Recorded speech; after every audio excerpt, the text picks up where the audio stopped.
morning. How are you? Yes, Peter, you must have read the part that we have done from the story. If you remember it right, we have done till this point that the ring, flower ring, has been stolen. Stolen or means it was missing from the shop, and Miss Suskin and William Morris, both of them are tensed about it. Even they have called Mr. Regnier. Mr. Regnier was also there, and I hope you remember that American who came to the shop to buy a ring. And now he is posing as if he has not decided on anything, and he actually has been searched, but nothing was found from him. You know very well that he only has taken the ring, and where he has put it, that also is known to you. He has pasted it with the counter, and this is a part of his plan. His friend, the lady who was in yellow dress, she is supposed to come after some time to steal that. Anyway, let us continue with the story. Oh no, sir, of course not. Means the American has shown his anger, saying that perhaps they are thinking him to be thief. So Mr. Regnier, who is a very humble and decent fellow, he says, no, we are not thinking anything like that. Of course, I do not suspect you, but when I report the matter to the insurance company, I shall have to inform them that I made a thorough search, even on you, sir, if you will excuse me. So, from this paragraph, we can ask you one question. What reason does Mr. Regnier give to make a search on the American? The answer is, he gave the reason that his jewels are insured, and he will have to inform the theft and insurance company, and they will ask about what Mr. Regnier did in order to search the ring. So he will have to report that he has searched it everywhere. Okay, said the American, and went off quite cheerfully to Mr. Regnier's office. There is no tension. His anger is also artificial. He knew that even if they made a search on him, they are not going to find anything because he does not have the ring in his possession. Where Mr. Regnier searched through his clothes without finding any trace of the ring. While this was happening, another customer came in.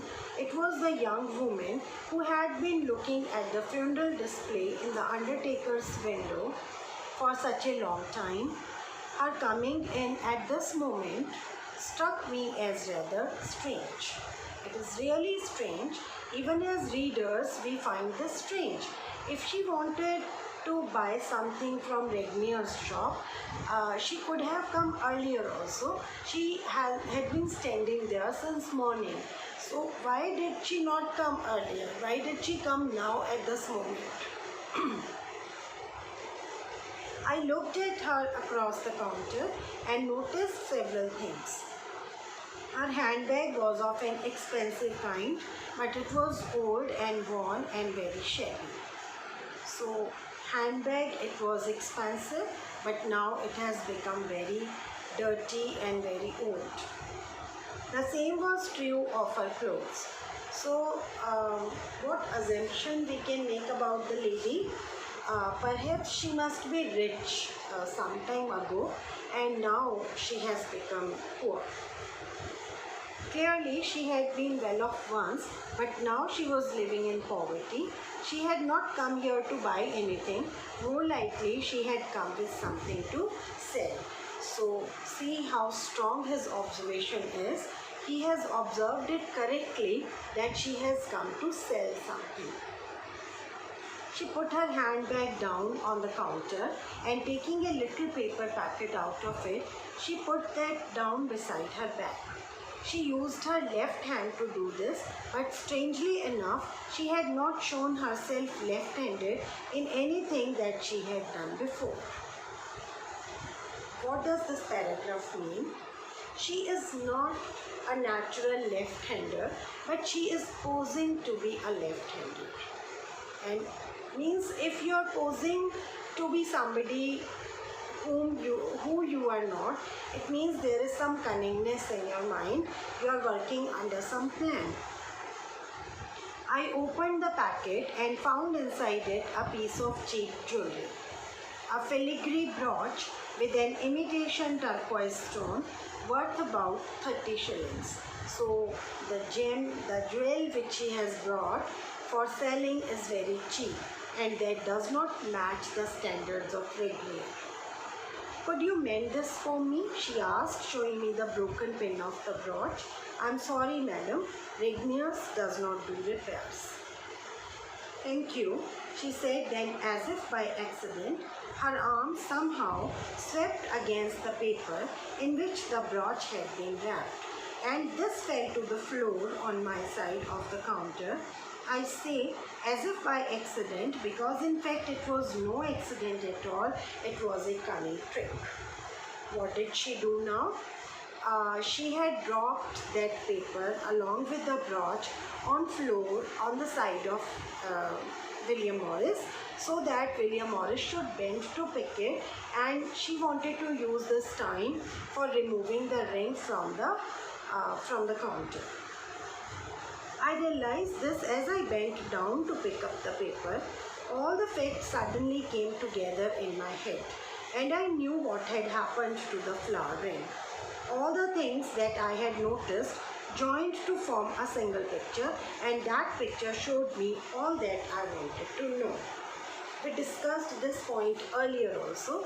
One observation cannot help a detective or anybody else to solve the case, but observation is important as we make individual observations, and finally when we connect those observations we can come to a conclusion, and this is what has happened to William Morris. He has understood everything about the ring now. See, I put the brooch back into its paper wrapping and handed it to her. She put it into her handbag. Using her right hand to do this means she is not a left-hander, and then turned to leave the shop. One moment, ma'am, I said. She heard me, but she pretended that she had not. She walked on towards the door. I hope you understand why she is in so much hurry, because she had stolen the ring, and ring is in her pocket right now. So she wanted to leave the shop as soon as possible. Pardon me, but if you don't stop, I shall press the alarm and the door will be locked, William Morris said it. She stopped, but she did not look round. Miss Suskin stood like a statue behind the other counter. While I went up to the young woman, Madam, I said, we do not wish for any unpleasantness. Kindly hand me the ring which you have in the left-hand pocket of your coat. If you will not, Miss Suskin will press the alarm. So William Morris is polite but firm. Very firmly he is asking her to return the ring. The young woman was looking deathly pale and very frightened. I felt sorry for her. Without saying a word, she felt in her pocket and gave me the ring. She ran out of the shop as if the place was on fire. So actually when her cunningness, her trick, her plan was caught, she is feeling helpless, and now her only wish is to run away from there so that they don't call the police. It was then that Mr. Regnier came out of his office with the American, whose face was one big grin of satisfaction. So American was smiling as if he wanted to tell them that he was not thief and they were unnecessarily suspecting him. Mr. Regnier was not smiling. He is in tension because he has lost his favorite jewel. He was as white as a sheet. His voice was shaking as he said, I'm so sorry, sir. I hope that you will understand and excuse me. I beg your pardon. Indeed, I do. He is a very, very humble person. So he is feeling guilty that he had suspected an innocent person. It was then that I opened my hand and showed the ring. It is a pity that you were not there to see Mr. Regnier's face. What a mixture of astonishment, joy and thankfulness. astonishment, surprise. So how did Mr. Regnier react after looking at his lost ring? His reaction was full of happiness, thankfulness and surprise. As for that American, he was out of the shop that instant, like a shot from a gun, because he also knew that both of them have been exposed now. How? How did you find it? Gasped Mr. Regnier, falling into a chair. Well, I began. From the first, that fellow seemed a strange customer for us. That type of American does not come to us as a rule. They want something more modern and showy than what we sell. Besides, he did not know a thing about jewelry and he did not even know what he wanted. People who come to Regnier's know what they want and they generally know something about antique jewelry. So why did Miss William Morris suspect the American? These are all the reasons. He did not know anything about antique jewelry. He did not know what actually he wanted to buy. And so I said to myself, why has he come to us? So if he has not come to buy jewelry, then there must be some other purpose for which he has come to us. See children, only almost one page is left and that is also a repetition. We already know. Actually, William Morris is telling the whole story to Regnier. We already know that story. So I think we can complete the story today. Right, quite right, said Mr. Regnier. That was very clever of you, William. Then there was the young woman. I saw her standing about her quite a while, looking at the display opposite. The undertakers, said Regnier. How very strange. That is what I thought. And why was she waiting about all that time if she intended to come in? Why did she bring us a cheap brooch to repair? Everyone knows that Regnier's has nothing to do with cheap trinkets and never does cheap repairs. All these points have already been discussed. Certainly not, said Mr. Regnier, deeply shocked at the thought. Go on. Now she is not left-handed, but she took the packet out of her bag with her left hand. And she put her left hand just where the American, who was left-handed, had put his after I had taken that last tray of rings out of the safe, just before I noticed that the flower ring had disappeared. And what had he done with it? It was like this. It all became clear to me when I was picking up that piece of paper. When the American looked so angrily at Miss Susskind, I noticed that he had stopped chewing his gum. Now, you cannot swallow chewing gum. You cannot drop it on the floor. We have not got a waste paper basket here. And in any case, he had not moved an inch from where he was standing. He must have put the gum somewhere well within his reach.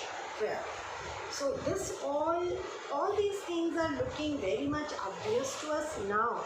But it is William Morris who noticed all those things earlier. Where else could he have put it except under the edge of the counter?